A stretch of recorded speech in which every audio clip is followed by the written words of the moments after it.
জানেন। আর মানুষের চলাফেরা করলে আপসের লেনদেন হয়। রাসূলুল্লাহ সাল্লাল্লাহু আলাইহি ওয়াসাল্লামের কাছে জানাজা নিয়ে আসা হতো।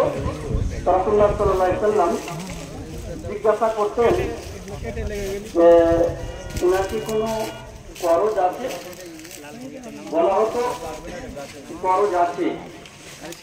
তো রাসূলুল্লাহ সাল্লাল্লাহু আলাইহি ওয়াসাল্লাম আবার জিজ্ঞাসা করতেন করজ শেষ করার মতন কি টাকা পয়সা আছে? যদি বলা হতো যে হ্যাঁ টাকা পয়সা আছে, তাহলে জানাজা পড়িয়ে দিতেন। আবার কোনো জানাজা নিয়ে আসা হতো, তো রাসূলুল্লাহ সাল্লাল্লাহু আলাইহি ওয়াসাল্লাম জিজ্ঞাসা করতেন যে এর কি করজ আছে? বলা হতো করজ আছে।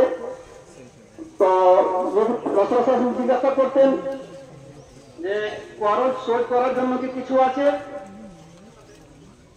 বলা হতো নাই, শোধ করার মতন কিছু নাই।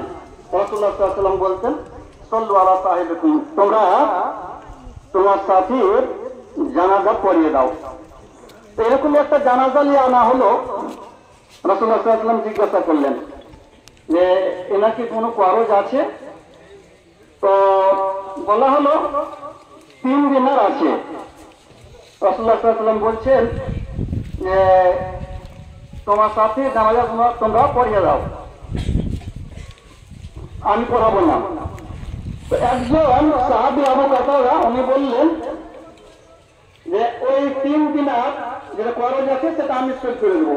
রাসূলুল্লাহ সাল্লাল্লাহু আলাইহি ওয়াসাল্লাম জানাজা পড়ালেন। তো আপসে চলাফেরা করলে পরে করজ থাকতে পারে, লেনদেন হতে পারে।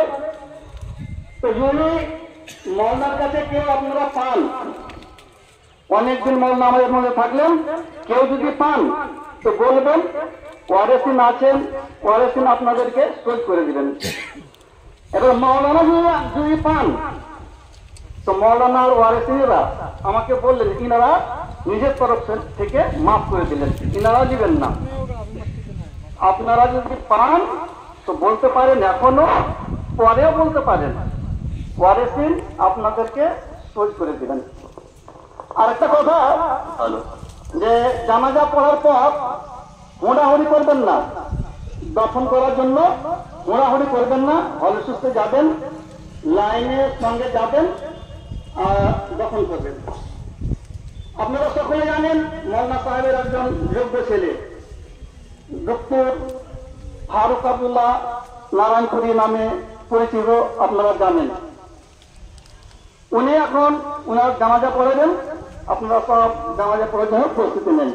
আসসালামু আলাইকুম ওয়া রাহমাতুল্লাহি ওয়া বারাকাতুহু।